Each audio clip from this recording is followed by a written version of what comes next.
இந்த கேள்விக்கு ஒருவேளை அந்த ஹீரோவோ அந்த ஹீரோயினியோ பதில் சொல்லியிருந்தா இந்த பதிலை வச்சு நீங்க என்ன பண்ணிருப்பீங்கன்னு கேட்க. நான் பதிலாம் சொன்னாங்களே அவங்க, எனக்கு ஜிம் பாடி வசதியா இருந்தது எனக்கு போதுமே அந்த பதில்.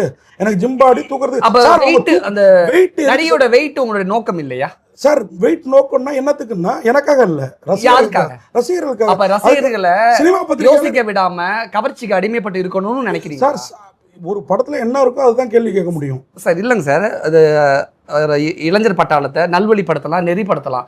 ஒரு நடிகையோட வெயிட் இது, கலர் இது, சைஸ் இது போட்டா அந்த சமூகத்தை பால் படுத்துறதா அர்த்தம் இல்லையா?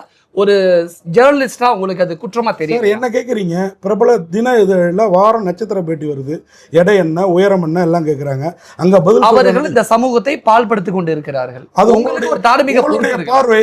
ஒரு சமூகத்துல இங்க கொலை கேஸ், இங்க கற்பழிப்பு கேஸ், இங்க அரசியல்வாதி இந்த ஊழல் கேஸ், இங்க ஐடி ரைடு அப்படின்னு வர்றப்போ ஒரு ரிலாக்ஸேஷனுக்கு அதுவும் தேவைப்படுதுன்னு நான் நினைக்கிறேன்.